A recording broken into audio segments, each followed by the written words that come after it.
السلام علیکم ورحمۃ اللہ تعالی وبرکاتہ۔ وعلیکم السلام ورحمۃ اللہ تعالیٰ وبرکاتہ۔ نحمده ونصلي ونسلم على رسوله الكريم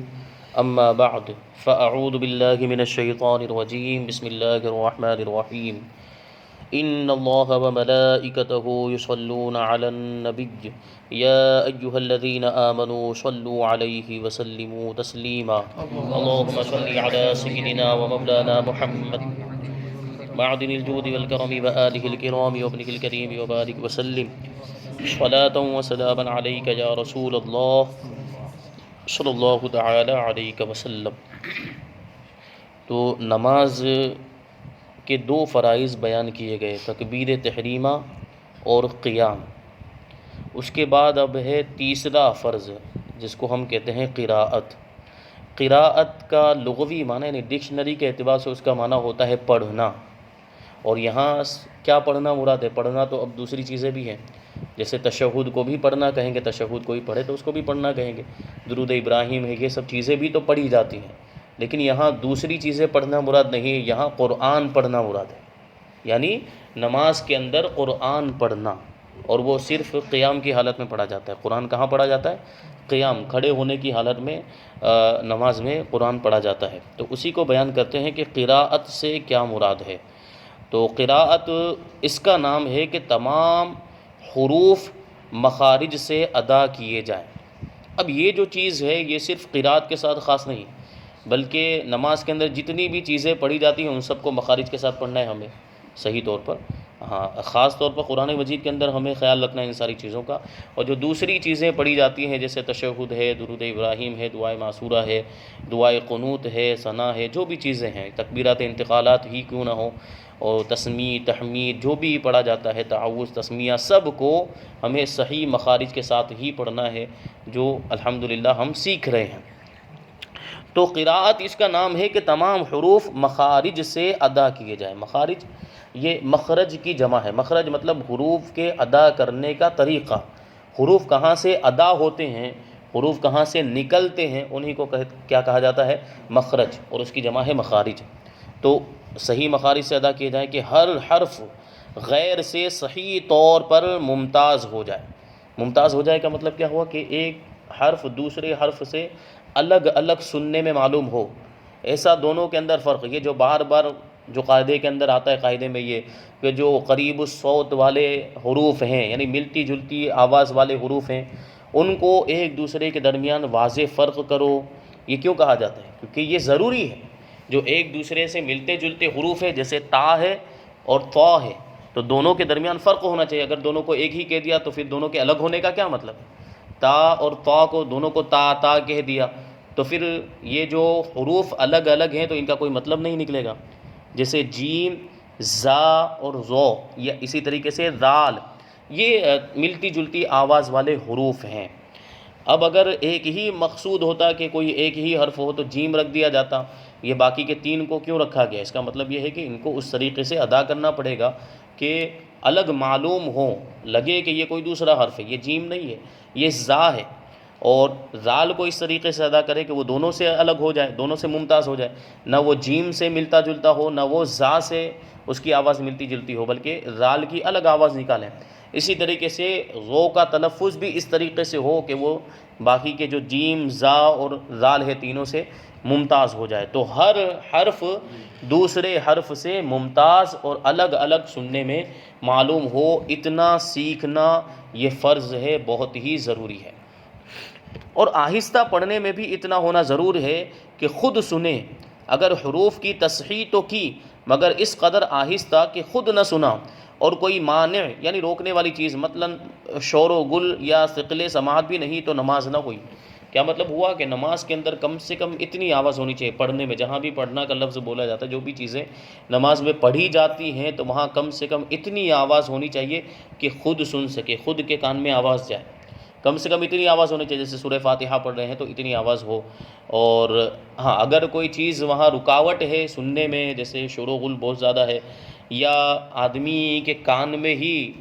ثقل سماعت ہے کہ سننے میں اسے تکلیف ہوتی ہے، آواز اسے اونچا سنتا ہے، وہ کہتے ہیں جو ہم لوگ، تو وہ پھر کتنا بھی زور سے پڑھے گا تو وہ اس کو آواز نہیں پہنچے گی. تو وہ نارملی عام آدمی جو جس کی سماعت درست ہے وہ جتنی آواز میں پڑھے جس سے وہ خود سن سکتا ہے تو وہ اتنی آواز میں پڑھنے کی کوشش کرے. تو یہ بہت ہی اہم مسئلہ ہے, اس کو ذہن میں رکھنے کی ضرورت ہے کہ ہم جو قرات کرتے ہیں وہ کم سے کم اتنی آواز میں ہونی چاہیے کہ ہم خود سن سکیں. ٹھیک ہے, اور اس سے بھی کم آواز ہوئی, صرف منہ ہلایا, بہت سے لوگ ایسے ہوتے ہیں کہ صرف منہ ہلاتے ہیں اور آواز بالکل بھی نہیں نکلتی ہے تو اس سے نماز نہیں ہوتی. اور بہت سے لوگوں تو دیکھا گیا کہ منہ بھی نہیں ہلاتے, ان کا منہ بھی نہیں ہلتا ہے. اب یہ ہو سکتا ہے کہ من میں پڑھ رہے ہوں یا ممکن ہے کہ انہیں پڑھنا ہی نہیں آتا ہے, تو ایسے لوگوں کی بھی نماز نہیں ہوتی ہے. ہاں امام کے ساتھ پڑھ رہے ہوتے ہیں تو چونکہ امام کے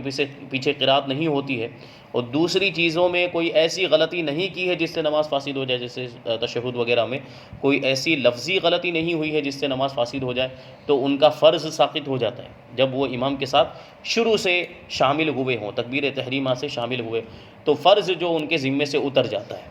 تو جن لوگوں کو یہ قرآن شریف پڑھنا نہیں آتا ہے یا صحیح طور پر پڑھنا نہیں آتا ہے مخرج سے, تو ان لوگوں کو چاہیے کہ وہ امام کے ساتھ جو نماز پڑھتے ہیں جماعت کے ساتھ اس میں وہ شروع ہی سے شامل رہیں تکبیر تحریمہ سے آخر تک. تو اگر کوئی ایسی غلطی, لفظی غلطی دوسری چیزوں کے اندر تشہد وغیرہ میں نہیں ہوئی ہے جس سے معنی فاسد ہو جائے تو ان کی نماز ہو جائے گی, اور وہ نماز ہو جانے کا مطلب یہ ہے کہ ان کے ذمے سے فرض ساقط ہو جائے گا, جبکہ جو دوسرے واجبات ہیں وہ ان کا معاملہ رہے گا. اب اس پر لازم ہے کہ وہ سیکھے, جس کو نہیں آتا ہے اس کو تعلیم حاصل کرنا ضروری ہے. جو چیزیں فرض ہیں ان کی تعلیم حاصل کرنا فرض ہے, اور جو چیزیں واجب ہیں ان کو سیکھنا واجب ہے, اور جو چیزیں سنت ہیں ان کو سیکھنا بھی سنت ہے. تو جتنی قرات فرض ہے وہ پہلے بھی بتایا جا چکا, اس کو آگے بھی بیان کریں گے کہ اس کو اتنا سیکھنا فرض ہوگا, جتنی قرات واجب ہے اتنی قرات سیکھنا واجب, اور جتنی قرات سنت ہے اتنا قرآن مجید سیکھنا سنت ہوگا. اور جو چیزیں نماز کے اندر واجب ہے جیسے تشہد ہے تو اس کا سیکھنا بھی واجب ہوگا, اور دعائے قنوت جیسے مثال کے طور پر ہے تو اس کا سیکھنا بھی واجب ہوگا. قرات کے علاوہ بھی جہاں پڑھنے کا حکم ہوتا ہے اس سے یہی مراد ہے کہ کم سے کم اپنے کان سن لیں. تو جواب دیتے ہیں جی ہاں, جس جگہ بھی کچھ پڑھنا یا کہنا مقرر کیا گیا ہے اس سے یہی مقصد ہے کہ کم سے کم اتنا ہو کہ خود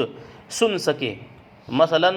اب یہاں تو دوسری چیزیں بھی بیان کر رہے ہیں, جبکہ نماز کے اندر قرات کے علاوہ سورہ تشہد وغیرہ بھی پڑھا جاتا ہے تو وہاں پر بھی اتنی آواز ہونی چاہیے. اور جہاں کہیں بھی کہنے کی بات ہوتی ہے دیگر مسائل کے اندر کہ اگر کسی نے یہ لفظ کہا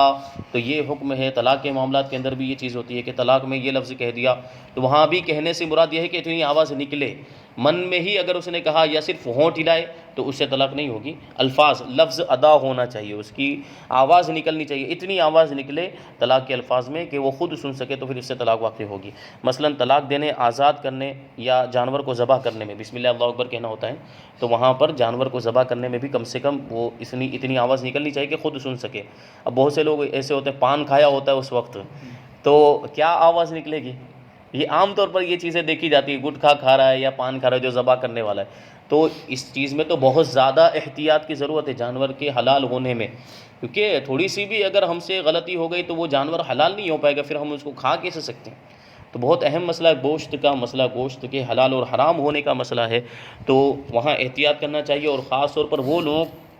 جو اس کا کام کرتے ہیں, جو کسائی ہوتے ہیں, تو ان کو تو ان مسائل کا اور زیادہ جو ہے کہ دھیان رکھنا چاہیے, اور بسم اللہ اللہ اکبر اتنی آواز میں ضرور کہنا چاہیے کہ وہ خود سن سکیں. یہ ہمارا مذہب ہے, امام اعظم ابو حنیفہ کا مذہب ہے کہ بلند آواز سے بسم اللہ اللہ اکبر کہنا ضروری جانور کو ذبح کرتے وقت. اور امام شافعی کے نزدیک اگر من میں بھی کہہ لیا یا نہ بھی کہا تب بھی اگر کوئی مسلمان ذبح کرنے والا ہے تو ان کے نزدیک جانور حلال ہو جاتا ہے, کیونکہ ان کے نزدیک یہ ہے کہ ہر مسلمان کے من میں بسم اللہ تو ہے ہی ہے, ہر مسلمان کے دل میں بسم اللہ ہے, لیکن ہمارے نزدیک ضروری ہے زبان سے کہنا, تلفظ کرنا ضروری ہے. ہاں اگر بھول جاتا ہے,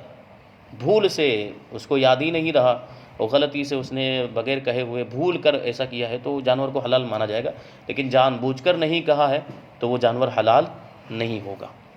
تو تلفظ ہے یہ, جہاں بھی کہنے اور پڑھنے کی بات آتی ہے تو وہاں پر کم سے کم اتنی آواز ہونی چاہیے کہ خود سن سکے. اب بہت زیادہ بلند آواز بھی نہیں ہونی چاہیے, کچھ لوگ اب بہت زیادہ زور زور سے بھی پڑھنا شروع کر دیتے ہیں جس کی وجہ سے دوسرے لوگوں کو ڈسٹرب ہوتا ہے. تو جہر اور سر میں فرق ہونا چاہیے. ابھی آگے بتائیں گے کہ جہر اور سر کا مطلب کیا ہوتا ہے, اسی سے ہم اندازہ لگا سکتے ہیں کہ سر کیا ہے اور جہر کیا ہے. تو اس کو وہ جب بیان آئے گا تو وہاں پر بیان کریں گے انشاءاللہ۔ تو نماز میں کتنی قراءت فرض ہے، یہ اہم سوال ہے۔ اس کو بیان کرتے ہیں کہ مطلقاً ایک آیت پڑھنا فرض ہے فرض کی 2 رکعتوں میں، اور وتر و نوافل کی ہر رکعت میں امام و منفرد دونوں پر فرض ہے۔ فرض کی 2 رکعتوں کے اندر، یعنی شروع کی 2 رکعتوں کے اندر کم سے کم ایک آیت پڑھنا فرض ہے، اور وتر و نوافل کی ہر رکعت میں۔ اب نوافل کے اندر سنتیں بھی آ گئی، نوافل کے اندر سنتیں، یعنی سنتوں کی بھی ہر رکعت کے اندر امام و منفرد پر قرات کرنا، یعنی کم سے کم ایک آیت پڑھنا فرض ہے۔ اب یہاں امام اور منفرد کا ذکر کیا، مقتدی کا ذکر نہیں کیا۔ یہ بھی اصطلاحات بھی ذہن میں رہنی چاہیے۔ امام تو ہم جانتے ہیں امام کون ہوتا ہے، مقتدی بھی عام طور پر جانتے ہیں۔ مقتدی کون؟ جو امام کے ساتھ، جماعت کے ساتھ نماز پڑھ رہا ہو، امام کے پیچھے اقتداء کرنے والے کو مقتدی کہتے ہیں۔ مقتدی کا لفظی معنی ہوتا ہے اقتداء کرنے والا، امام کی اقتداء کرنے والا، تو وہ ہو گیا مقتدی۔ اب ایک نیا لفظ آ گیا منفرد۔ منفرد، اب ان دونوں سے ہم سمجھیں اگر، ایک تو ہو گیا امام اور ایک ہو گیا مقتدی، تو اب کون رہ گیا؟ منفرد، یعنی تنہا نماز پڑھنے والا، جو نہ امام ہو نہ مقتدی ہو، اکیلے نماز پڑھ رہا ہو۔ جیسے سنتیں ہم الگ پڑھتے ہیں، وہ جماعت کے ساتھ نہیں پڑھی جاتی ہے، نوافل جو ہوتے ہیں وہ بھی تنہا پڑھی جاتی ہے، تو اس کو کہیں گے منفرد۔ یہ اس طرح جو نماز پڑھے اس کو منفرد کہیں گے۔ تو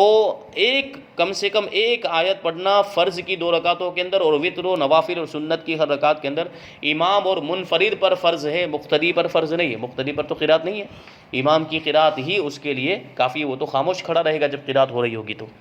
تو اسی لیے امام اور منفرد کا ذکر کیا ہے۔ مقتدی کے لیے امام کے پیچھے قرات کرنے کا کیا حکم ہے، وہی بات آ گئی، تو اس کا جواب دیتے ہیں کہ مقتدی کو کسی بھی نماز میں قراءت جائز نہیں ہے۔ کسی بھی نماز میں کا مطلب یہ مقتدی کب ہوگا؟ جب وہ امام کے پیچھے، امام کی اقتداء میں نماز پڑھ رہا ہوگا جماعت کے ساتھ، تبھی تو وہ مقتدی ہوگا۔ تو اس کا کیا مطلب ہے کہ کون سی نماز؟ جو جماعت کے ساتھ پڑھی جا رہی ہے۔ جو نماز جماعت کے ساتھ پڑھی جا رہی ہے تو اس میں مقتدی کو کسی بھی نماز میں قرات جائز نہیں، نہ فاتحہ، نہ آیت، نہ آہستہ نماز میں، آہستہ والی نماز میں، نہ جہری نماز میں۔ امام کی قراءت مقتدی کے لیے بھی کافی ہے، جیسی بھی نماز ہو، چاہے بلند آواز سے پڑھا جا رہا ہو، اس میں امام صاحب بلند آواز سے قرات کر رہے ہوں یا آہستہ قرات کر رہے ہیں، کیونکہ سوال یہ پیدا ہو سکتا ہے کہ چلو بلند آواز سے قرات کر رہے ہیں امام صاحب تو وہاں سننا ضروری ہے، کیونکہ قرآن شریف جب پڑھا جا رہا ہو تو سننا واجب ہوتا ہے، تو چلو وہاں سننا واجب ہے، تو اس لیے وہاں خاموش رہنے کا حکم ہے۔ لیکن جو آہستہ پڑھا جاتا ہے جن نمازوں کے اندر، جیسے عصر کے اندر، ظہر کے اندر آہستہ، تو وہاں تو قرآن شریف کی آواز آ ہی نہیں رہی ہے، تو وہاں سننا واجب بھی نہیں ہوا، تو ہم کو پڑھ لینا چاہیے، ایسا کوئی سوچ سکتا ہے۔ تو کیا فرمایا گیا؟ نہیں، جہری نماز کے اندر بھی مقتدی خاموش رہے گا، قرات نہیں کرے، اور جو سری نماز ہے یعنی جس میں آہستہ قرات کی جاتی ہے، اس میں بھی امام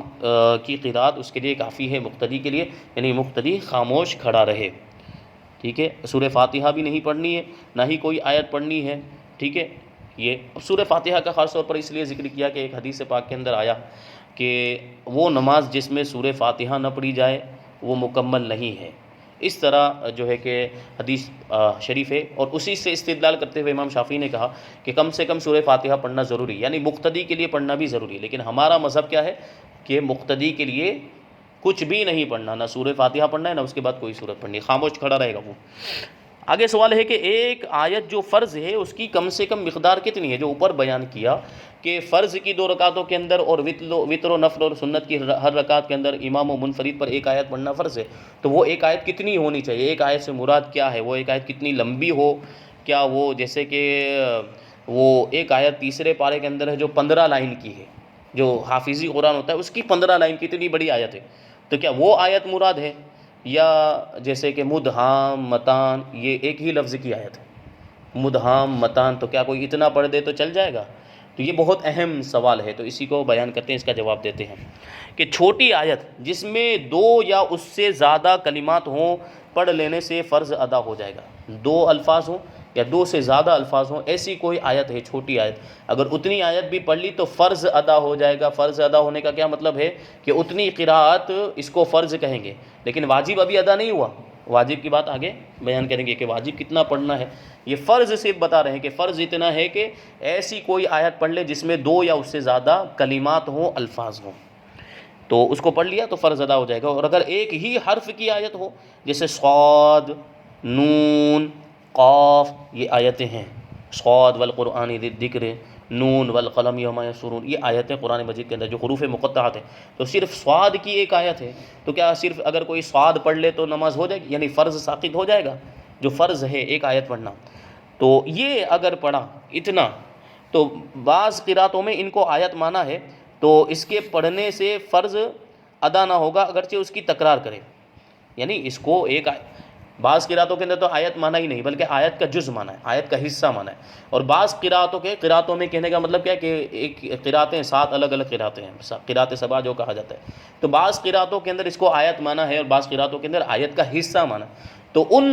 قراتوں کے حساب سے جن میں ان کو آیت مانا ہے کہ یہ ایک پوری آیت ہے، تو کیا اتنا پڑھ لینا کافی ہوگا؟ کیونکہ اس میں تو ایک ہی حرف ہے، ایک لفظ بھی پورا نہیں ہے، تو کہتے ہیں کہ اتنا پڑھنا کافی نہیں ہوگا، اس سے فرض ادا نہ ہوگا اگرچہ اس کی تکرار کریں، یعنی اگرچہ اس کو بار بار پڑھے، سوال سوال سوال 3-4 بار پڑھ دے، تب بھی اس سے فرض ادا نہیں ہوگا، یعنی کم سے کم 2 الفاظ ہونے چاہیے یا 2 سے زیادہ کلمات اس کے اندر ہونی چاہیے۔ تو اسی سے اب جو ہے کہ ایک سوال پیدا ہوتا ہے کہ ایک آیت ایسی ہے قرآن شریف کے اندر جس میں ایک ہی لفظ ہے، کیا کہا تھا؟ 2 لفظ ہوں یا 2 سے زیادہ ہوں، اب ایک آیت ایسی ہے جس میں ایک ہی لفظ ہے، اس کو بیان کرتے ہیں کہ راہی ایک کلمے والی آیت، ایک لفظ والی آیت، وہ ہے مدہامتان، یہ سورہ رحمان کے اندر یہ لفظ ہے، یہ آیت ہے، ایک لفظ کی آیت ہے، ایک ہی کلمے کی آیت ہے، تو اس میں علماء کا اختلاف ہے اور بچنے میں ہی احتیاط، کیونکہ اوپر فرمایا سب کا اس بات پر تو اتفاق ہے ہی ہے کہ 2 یا اس سے زیادہ ہو تو ہو جائے گی، اس پہ سب کا اتفاق ہے، یعنی فرض ساقط ہو جائے گا۔ اب ایک لفظ والی ایک کلمے والی یہ آیت ہے مدہامتن، تو اس میں اختلاف ہے، تو بعض لوگ کہتے ہیں کہ یہ اس سے بھی ہو جائے گی، بعض لوگ کہتے ہیں کہ اس سے فرض ساقط نہیں ہوگا، تو ہمیں بچنا چاہیے، یعنی اس کے ساتھ کچھ اور ملا دینا چاہیے، تو جس سے تھوڑا وہ دوسرے الفاظ شامل ہو جائیں گے تو وہ ایک آیت کے برابر ہو جائیں۔ اب آگے یہ تو فرض بتایا، یہ اب اس کا یہ مطلب نہیں ہے کہ نماز بھی ہو جائے گی، اگر واجب جو ہے جیسے سورہ فاتحہ پڑھنا واجب ہے، اس کے ساتھ سورت ملانا، وہ سارے واجبات ہیں، وہ بھی ضروری ہیں، ٹھیک ہے۔ آگے سوال ہے کہ کن نمازوں میں قرات میں جہر یعنی بلند آواز سے پڑھنا واجب ہے، اور کن نمازوں میں سر یعنی آہستہ پڑھنا واجب ہے؟ جن نمازوں میں بلند آواز سے پڑھا جاتا ہے ان کو جہری نماز کہا جاتا ہے، اور جن نمازوں میں آہستہ آواز سے قرات کی جاتی ہے ان کو سری نماز کہا جاتا ہے، اور جہر اور سر کا مطلب بھی یہی ہوتا ہے، جہر مانے بلند آواز کو بلند کرنا، اور سر مانے آواز کو آہستہ رکھنا، آہستہ آواز میں پڑھنا، تو وہ ہم جانتے ہیں، جو نماز پڑھتے ہیں تو ہمیں معلوم ہی ہے، تو فجر و مغرب و عشاء کی پہلی 2 رکعتوں میں، اور جمعہ اور عیدین اور تراویح اور وتر رمضان کی سب رکعتوں میں امام پر جہر واجب ہے، امام پر جہر یعنی بلند آواز سے قرات کرنا واجب ہے، تو ہم دیکھتے ہی ہیں کہ فجر میں بھی 2 رکعتوں کے اندر بلند آواز سے قرات کی جاتی ہے، مغرب کی 3 رکعتوں کے اندر، اور عشاء کی پہلی 2 رکعتوں کے اندر، اور جمعہ اور عیدین اور تراویح اور رمضان میں جو وتر پڑھے جاتے ہیں ان کی سب رکعتوں کے اندر بلند آواز سے قرات کی جاتی ہے، اور امام پر ان نمازوں میں ان نمازوں کی ان رکعتوں میں جہر واجب، اور مغرب کی 2 رکعتوں کے اندر، مغرب کی 3 رکعتوں کے اندر نہیں، مغرب کی صرف شروع کی 2 رکعتیں ہیں، اسی طریقے سے عشاء کی شروع کی 2 رکعتیں ہیں ان میں بلند آواز سے، جبکہ وتر میں 3 رکعتوں کے اندر بلند آواز سے قرات کی جائے گی، اور مغرب کی تیسری رکعت اور عشاء کی تیسری اور چوتھی رکعت یا ظہر اور عصر کی تمام رکعتوں میں آہستہ پڑھنا واجب ہے، ظہر اور عصر کی 4 رکعتوں میں جو فرض نماز ہوتی ہیں ان میں آہستہ پڑھا جائے گا، اور عشاء میں جو فرض نماز ہوتی ہے اس کے بعد والی جو 2 رکعتیں اس میں آہستہ پڑھنا واجب ہے، اور مغرب کی جو آخری تیسری رکعت ہوتی ہے اس میں آہستہ پڑھنا واجب ہے۔ اب اس کو اور زیادہ وضاحت کے ساتھ کہ جہر اور سر کی حد کیا ہے، یعنی جہر کہاں تک ہو سکتا ہے اور سر کہاں تک ہو، تو سر کے بارے میں تو بتا دیا کہ سر کی کم سے کم حد یہ ہے کہ اتنی آواز سے پڑھے کہ خود وہ سن سکے جبکہ کوئی رکاوٹ وہاں پر نہ ہو۔ تو جہر کا معنی بتاتے ہیں کہ جہر کا یہ معنی ہے کہ دوسرے لوگ یعنی وہ کہ صفحے اول میں ہیں وہ سن سکیں، یہ ادنا درجہ ہے، اور اعلیٰ درجے کے لیے کوئی حد مقرر نہیں ہے۔ جہر کا یعنی بلند آواز سے پڑھنے کا درجہ یہ ہے کہ پہلی صف والے کم سے کم پہلی صف والے سن لیں، اور جو اس کا اعلیٰ درجہ ہے یعنی کہاں تک ہے تو اس کی کوئی حد نہیں ہے، وہ اس سے بلند اور مزید اتنی بلند آواز سے بھی پڑھ سکتا ہے کہ دوسری صف والے بھی سن لیں، تیسری صف والے بھی، یعنی جب مائک وغیرہ نہ ہو، لاؤڈ اسپیکر وغیرہ نہ ہو تب کی بات چل رہی ہے مسائل میں، تو اتنی بلند آواز سے بھی پڑھ سکتا ہے کہ 5 صفیں ہیں تو 5 صف والے سن لیں۔ ہاں اس میں یہ بات بھی بیان کی گئی ہے کہ اتنی آواز بھی پھر بلند نہیں کرنی چاہیے کہ خود تکلیف میں پڑ جائے، کہ گلا جو ہے کہ وہ گلا پھٹ گیا یا پھر آواز بیٹھ گئی، اتنی بلند آواز بھی نہیں ہونی چاہیے، خود تکلیف میں آ جائے تو اتنا بھی وہ نہ کریں، مشقت نہ کریں۔ اور آہستہ کی حد یہ ہے کہ خود سن سکے، جو اوپر بھی بیان کیا گیا۔ آہستہ پڑھنے کا مطلب یہ ہے کہ کم سے کم اتنی آواز ہو کہ خود سن سکے۔ تنہا یا جماعت سے نفل پڑھے تو قرات میں جہر کرے یا سر کرے۔ تنہا یا نفل نماز کے بارے میں، فرض نماز کے بارے میں تو بتا دیا کہ کہاں بلند آواز سے پڑھنا ہے اور کہاں آہستہ پڑھنا ہے، لیکن نفل نماز اگر جماعت سے پڑھ رہے ہیں یا جو ہے کہ تنہا پڑھ رہے ہیں تو اس میں ہمیں قرات بلند آواز سے کرنی ہے یا آہستہ۔ تو اس کو بیان کرتے ہیں کہ دن کے نوافل میں آہستہ پڑھنا واجب ہے اور رات کے نوافل میں اختیار ہے۔ اگر تنہا پڑھے اور جماعت سے رات کے نفل پڑھے تو جہر واجب ہے۔ دن میں جو نفل پڑھی جاتی ہیں اگر وہ جماعت ان میں آہستہ پڑھنا واجب ہے، اس میں جماعت تو ہوتی نہیں ہے۔ جو ظہر میں جو عام نمازیں پڑھی جاتی ہیں، ظہر کی 2 رکعت جو پڑھی گئی ہے سنت کے بعد جو 2 رکعت نفل ہوتی ہے وہ، اور عصر میں تو نفل ہے ہی نہیں، تو اس میں قرات آہستہ ہی کری جائے گی۔ لیکن اس کے علاوہ بھی اگر مان لو کوئی دوسری نفل نماز پڑھ رہے ہیں، جیسے چاشت کی نماز پڑھ رہے ہیں، اشراق کی نماز پڑھ رہے ہیں، تو ان میں بھی آہستہ پڑھنا واجب ہے۔ اور رات کے نوافل، اگر رات میں کوئی ہم نفل پڑھیں، جیسے عشاء کے بعد نفل نماز پڑھی جاتی ہے یا تہجد کی نماز پڑھ رہے ہیں ہم، تو وہ بھی نفل ہے، تو اس میں اختیار ہے، یعنی چاہے تو بلند آواز سے بھی پڑھ سکتے ہیں یا آہستہ بھی پڑھ سکتے ہیں۔ کب؟ جبکہ تنہا یعنی اکیلے پڑھ رہے ہوں۔ اور اگر رات میں کوئی نفل نماز ہے جو جماعت کے ساتھ پڑھ رہے ہیں، نفل نماز کی جماعت اگر ہم کر رہے ہیں تو اس میں پھر بلند آواز سے پڑھنا واجب ہوگا۔ اب یہ بات ذہن میں رہنی چاہیے کہ تداعی کے ساتھ، یعنی 4 لوگ یا اس سے زیادہ لوگوں کی جماعت ہے، اتنی بڑی جماعت کو لے کر نفل نماز کو جماعت کے ساتھ پڑھنا مکروہ تنزیہی ہے۔ مکروہ تنزیہی کا مطلب ہوتا ہے کہ بچنا بہتر ہے اور گناہ کرنا گناہ نہیں ہے۔ یعنی جماعت کے ساتھ اگر نفل نماز پڑھ لیتے ہیں، یعنی بڑی جماعت کے ساتھ 4 سے زیادہ لوگوں کی نماز ہے، جماعت کے ساتھ اگر ہم پڑھ رہے ہیں تو مکروہ تنزیہی ہوگا لیکن گناہ نہیں ہوگا۔ تو جو صلاۃ التسبیح وغیرہ پڑھی جاتی ہے تو اگر عوام پڑھتی ہوں تو ان کو روکا نہیں جائے گا، عوام پڑھتے ہوں تو ان کو روکا نہیں جائے گا کہ ایک اچھا کام کسی طریقے سے اللہ کا نام لے رہے ہیں وہ، تو وہ صلاۃ التسبیح اگر جماعت کے ساتھ پڑھی جا رہی ہے تو اس میں بھی بلند آواز سے قرات کرنا واجب ہوگا۔ ہاں، جو تسبیح پڑھی جائے گی اس میں، جو تسبیح صلاۃ التسبیح میں جو تسبیح، اسی وجہ سے تو اس کو صلاۃ التسبیح کہا جاتا ہے، تسبیح والی نماز، وہ تسبیح آہستہ پڑھنی ہے کیونکہ وہ قرات کا حصہ نہیں ہے، جو قرات ہے وہ بلند آواز سے پڑھی جائے گی۔ تو یہ چند ضروری مسائل، ابھی اور جو ہے کہ اس میں مسائل قرات کے باقی ہیں، انشاءاللہ تبارک و تعالیٰ اس کو آئندہ بیان کیا جائے گا۔ اللہ تبارک و تعالیٰ ہم سب کو عمل کی توفیق عطا فرمائے۔ وما علینا الا البلاغ۔ السلام علیکم۔